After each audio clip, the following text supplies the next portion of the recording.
The world is on the verge of a global food crisis. Rising food prices can plunge millions more into poverty and destabilize the world as we know it today. Close to 800 million people are chronically hungry. 3 million children die of hunger every year. To make things even more challenging, the world population is forecasted to grow from 7 billion today to over 9 billion in 2050. Every minute, the world population grows, with another 158 more mouths to feed. The biggest majority, 154 of these mouths, are expanding populations in emerging and developing regions. Not only is the world's population getting bigger, but it's getting older, wealthier, and diets are changing as well.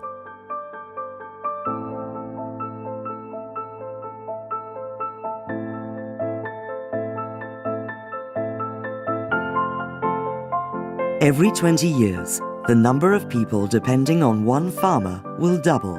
In the US, for every 7 farmers over 75, there is just 1 farmer under 25. For every 350 people in New York, there is only 1 farmer to produce food. In Australia, over the past 30 years, the average farmer's age increased from 44 to 56 years. In the Netherlands, the average age of farmers has risen from 53 to 55 in just 4 years.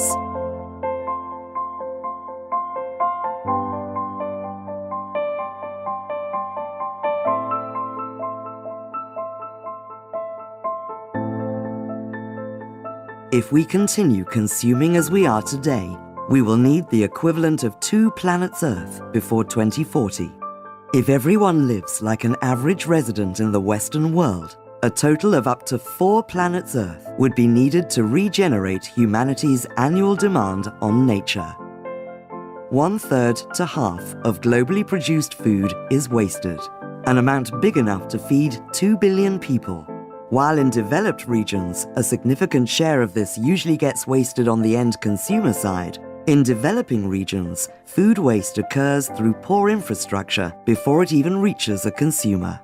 Higher food demand will have to be realized with less available arable land, less water, fertilizers, chemicals, etc., and fewer emissions. There is only one world. We need to produce more with less.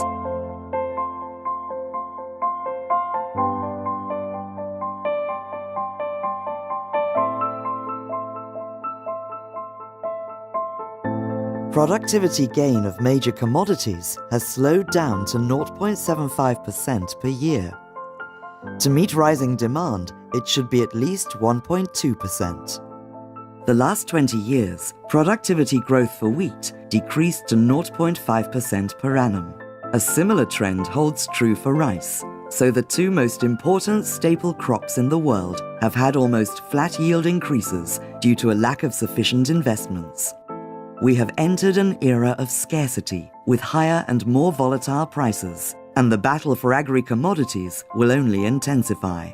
The economics of farming are not sound.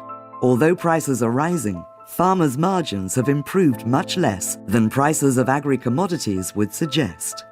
Farmers get squeezed between highly consolidated upstream farm input suppliers seeking to maximize their returns and downstream customers seeking to capitalize on strong demand. Farmers cannot resolve the food security issues alone.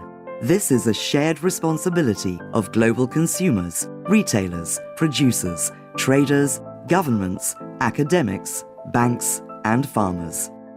There is common ground between farming and cooperatives. Both are about the long term, about strengthening the community, about sowing today to harvest tomorrow, about a sustainable and self-sufficient future for us, our children, and theirs. Cooperatives help develop good farmers.